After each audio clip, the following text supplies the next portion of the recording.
Hello, friends. Today again I am before you to discuss the question which I gave yesterday and to provide the model answer for the same. Now, if you remember, yesterday's question was from theoretical part of the ethics paper, and it was related to emotional intelligence because at this point of time we are dealing with emotional intelligence chapter. So, therefore, previous questions as well as next few questions also will be from this chapter only. Subsequently, we'll cover other chapters also, which I have already told in previous videos also. Now, the question was, explain how emotional intelligence can enhance empathy and accountability in dealing with marginalized groups. Now, this question is very specific question. So it's not that whatever you know about emotional intelligence, you should write. It's not like that. Here, the specific question is after introduction, little introduction, you have to simply link first empathy and accountability with emotional intelligence, and that too in the context of dealing with marginalized groups. So this is a specific question. So accordingly, our answer also should be specific and to the point. So this you should remember in all questions. First, you read the question very, very carefully, and then try to frame in your mind what is being asked and what should be our flow of different paragraphs in the answer which we are going to give. So now let us start. Emotional intelligence, as articulated by Daniel Goleman. You know, Daniel Goleman, a very famous psychologist, he basically brought out the concept of emotional intelligence, comprises of 5 qualities he has listed: self-awareness, self-regulation, motivation, empathy, and social skills. So these are the 5 qualities which he has listed as the components, main components of emotional intelligence. In public administration, empathy and accountability. Now we are linking it with the main thrust of the question. Let us understand empathy and accountability, two pillars of ethical governance, are significantly strengthened through EI, particularly when engaging with marginalized groups. So basically, we are in the first paragraph in the introduction itself, we are trying to give the direction of the answer. I mean, that it should be directed totally and focused totally to what is asked actually, what is the question. We should not beat around the bush and say here and there and everything about emotional intelligence and all those things. We have to be very, very specific because number of words are very limited, 150 words. So therefore, you have to be very careful if you want to score good marks. Now, marginalized communities such as SCs, STs, persons with disabilities, transgender individuals, and nomadic tribes often experience systemic exclusion, mistrust, and silence. Now, because marginalized community has been mentioned in the question, so first we should try to uh, explain what is meant by that, because then only we can link it with empathy and accountability and also then emotional intelligence. So marginalized communities are, I mean, for example, SC, STs, persons with disabilities, transgender individuals, and nomadic tribes, etc. And these kind of communities often experience systemic exclusion, mistrust, and silence. So a civil servant with EI can move beyond formal compliance to meaningful connection by understanding emotional undercurrents of these groups, listening without bias, and addressing grievances with dignity. So you see how emotional intelligence is important while dealing with this. I will just try to explain. EI can, a civil servant with EI can move beyond formal compliance because there is a procedure, there is a formalism, there is a formal mechanism. So he has to move beyond that and establish a meaningful connection with these communities by understanding their emotions, emotional undercurrents, listening without bias, and addressing grievances with dignity.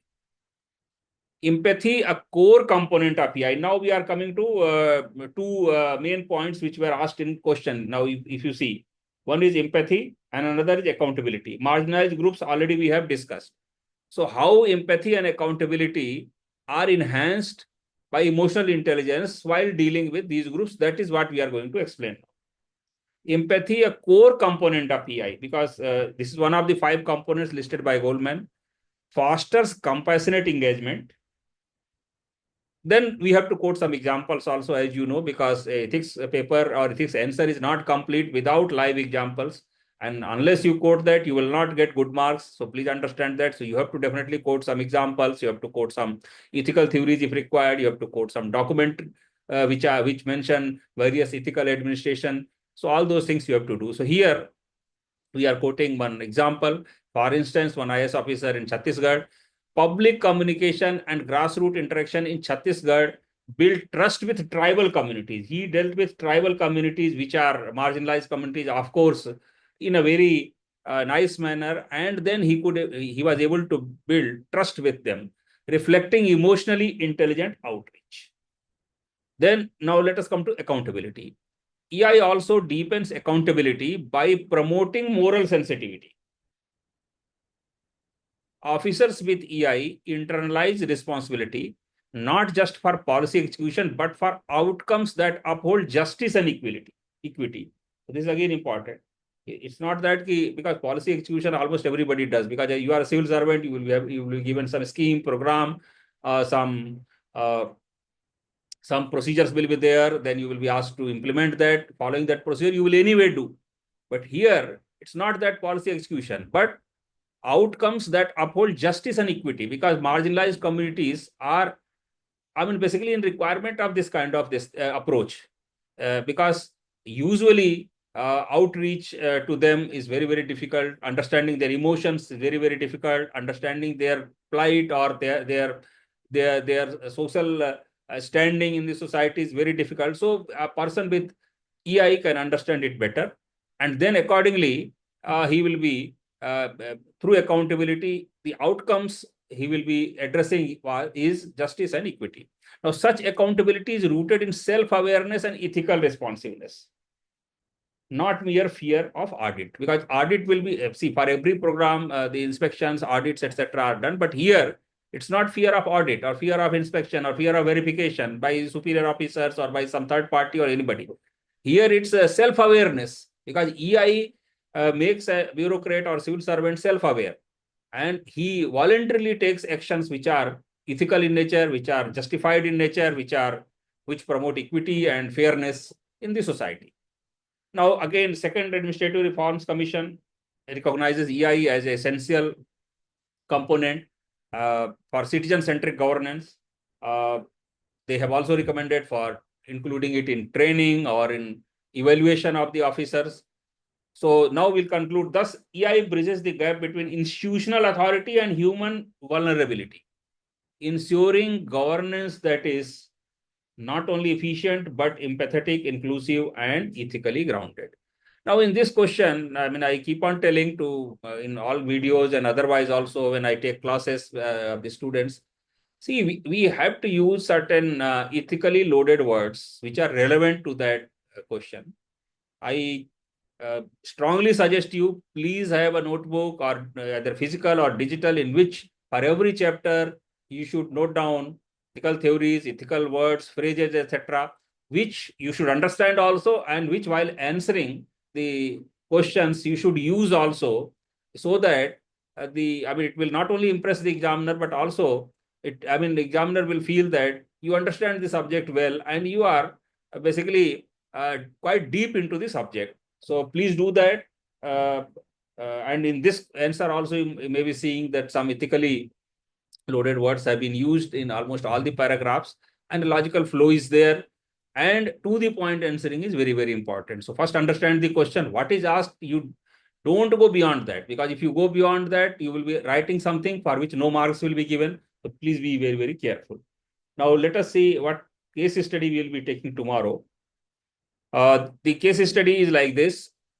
Ethics of undercover reporting by a public servant. A probationer in your department poses as a beneficiary to expose corruption, but violates conduct rules. How do you balance whistleblowing and procedural propriety? So this is the thing. This is the case study which we will be answering tomorrow. I will read it once again. A probationer in your department poses as a beneficiary to expose corruption but violates conduct rules. How do you balance whistleblowing and procedural propriety? Now, this Case study will be taking up tomorrow, and we'll discuss it and we'll try to answer. Once again, I just want to request you, if you want me to take any particular case study or any particular theoretical question in ethics, please mention it in the comment box. You can mail to me also, so that I will be able to take in next few days. Definitely, I will try to take that. And I hope that these videos are of good help to you. And if you have any suggestion also, you can write in comments box. You can mail to me also. My mail ID, etc., can be found in the description of the channel heading. So thanks a lot for watching today's video. We'll meet again tomorrow with the discussion on case study. Thank you, one and all.